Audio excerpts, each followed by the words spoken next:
Я долго искала следы всевозможных галактик на черной прозрачной материи южного неба. Ведь есть же, наверное, где-то такой же романтик, считающий звезды как крошки небесного хлеба. Такой романтик есть. Это молодой уфимский художник Дмитрий Павлов.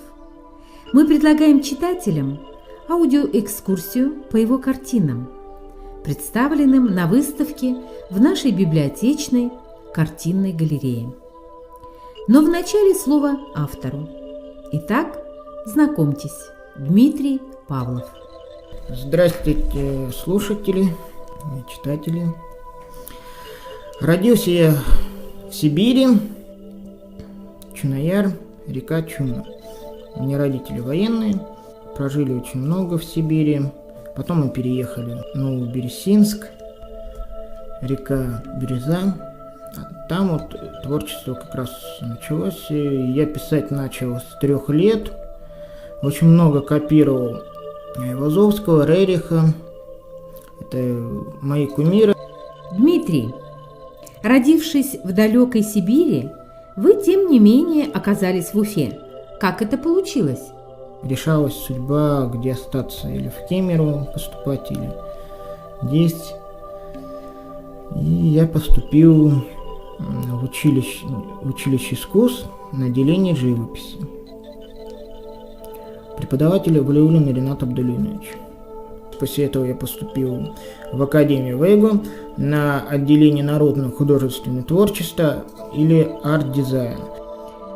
Я думаю, Дмитрий, что нашим слушателям нужно немного рассказать, что это такое арт-дизайн. Я уже начал заниматься, и так я занимался всем. Там уже керамика, живопись, резьба, народно-художественная бионика, архитектура, дизайн, графический дизайн и так далее.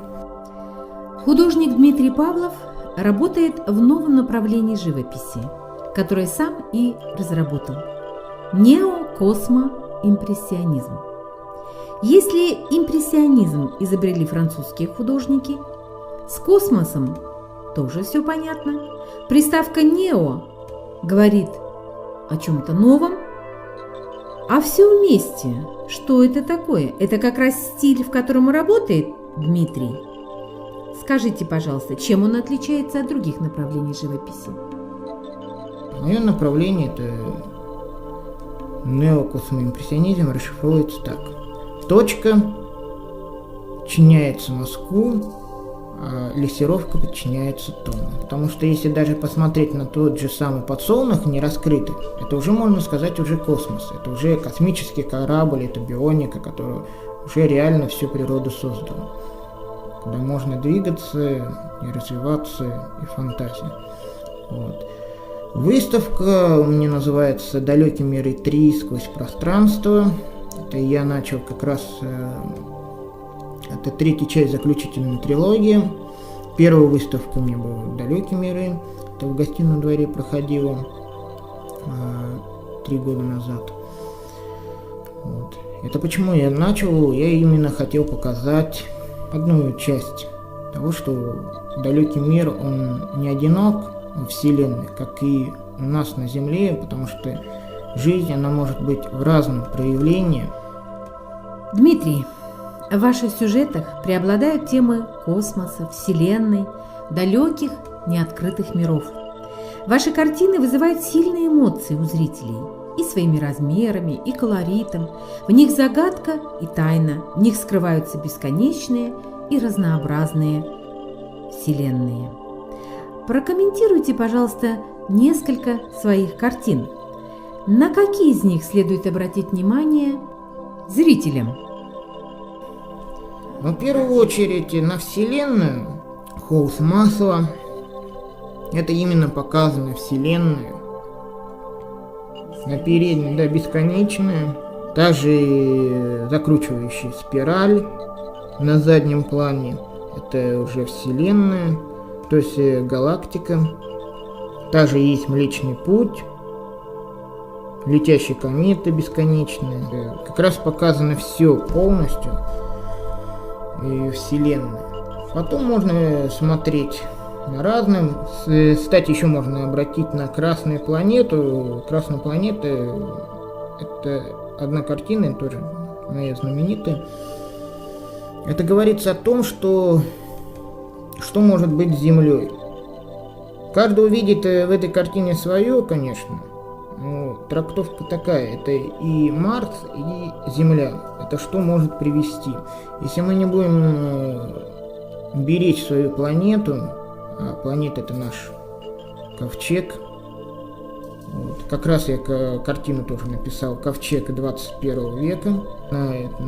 Работа «Триптикс». 3 работы, значит. Вот. На переднем плане, это справа, у нас будет показано, как планета умирает, волны находят на дома, это уже пока. И здесь же в центральной экспозиции, центральной картины, мы видим людей, улетающие из планеты. Но как раз, если обратите внимание, здесь люди, молодежь, кто-то рисует, кто-то здесь еще что-то. И один человек задумавший. Это значит то, что есть надежда, может, на другой планете. Ну и, само собой, вы скажете, почему ковчег, и здесь у нас роботы, как я их называю, боты. Маленькие роботы расшифровываются. Это говорится о том, что технологии правят нами, и вот они улетали, забрали технологии, и боты как бы будут рулить. Дмитрий, а какие планы у вас на будущее? К чему вы стремитесь? В будущем я буду, конечно, новый, более громкий проект у меня называться будет «Инженеры миров». Инженеры миров — это то, что, даже можно так сказать, это кто создал весь мир наизнанку. Вот. Кто зародил жизнь, кто создал Вселенную, потому что Вселенная может не только одна быть, а может 2-3 миллиона. И инженеры — это даже не люди, это высший разум, это Бог.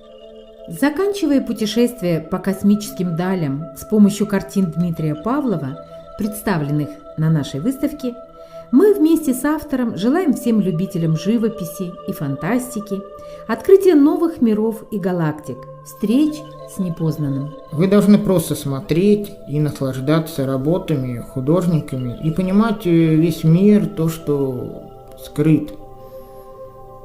Я же пожелаю всем, самым главным, людям это здоровье.